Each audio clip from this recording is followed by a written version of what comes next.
Hi అండి, నమస్తే. Welcome back to new golden properties. ఇప్పుడు మనం చూస్తున్న ప్రాపర్టీ వచ్చేసి అగ్రికల్చర్ ల్యాండ్ అన్నమాట. ఇది మొత్తం 5 ఎకరాల 90 సెంట్లు కలిగిన అగ్రికల్చర్ ల్యాండ్ అండి. ఇది మనకు ఎక్కడ అంటే లొకేషన్ ఇప్పుడు మనకు విజయవాడ నుంచి గుడివాడకు వెళ్ళే రూట్లో మనకు పునాదిపాడు దాటిన తర్వాత మానికొండ దాటిన తర్వాత వెంట్రప్రగడ అని ఊరు వచ్చిందండి. అక్కడ నుంచి మీకు వైస్వుడ్ కాలేజ్ అని చెప్పి ఒకటి కాలేజ్ ఉందండి. దాని ఆపోజిట్ రోడ్లో అయితే మనకు దోసపాడు వెళ్ళే రూట్లో అయితే మనకు ఈ అగ్రికల్చర్ ల్యాండ్ 5 ఎకరాల 90 సెంట్లు అనమాట. ఈ మొత్తం ల్యాండ్ 5 ఎకరాల 90 సెంట్లు మొత్తం ల్యాండ్ వచ్చేసి మనకు 1,05,00,000కైతే మనకు సేల్కైతే వచ్చిందండి. ఇది మొత్తం బ్యాంక్ ఆక్షన్ ద్వారా వచ్చిందండి.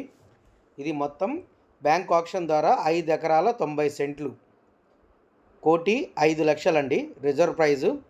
ఇంకా ఇంతకన్నా తగ్గదనమాట. ఇది ఓటీఎస్ కూడా జరిగే ఛాన్సెస్ అయితే ఉన్నాయండి. ఎవరైనా ఈ ప్రాపర్టీ కనుక నచ్చినట్లయితే కింద ఇచ్చిన మా కాంటాక్ట్ నెంబర్కి సంప్రదించగలరు. ఇది చూడండి క్లారిటీగా విజయవాడ నుంచి గుడివాడకి వెళ్ళే దారిలో మధ్యలో వెంట్రప్రగడ అని ఒక ఆర్చి ఉంటుందండి. ఆ ఆర్చి దాటిన తర్వాత అయితే మనకు ఈ అగ్రికల్చర్ ల్యాండ్ దోసపాడు వెళ్ళే రోడ్డు అనమాట. ఈ దోసపాడు నుంచి టువర్డ్స్ మనకు హనుమాన్ జంక్షన్ కూడా వెళ్ళొచ్చండి.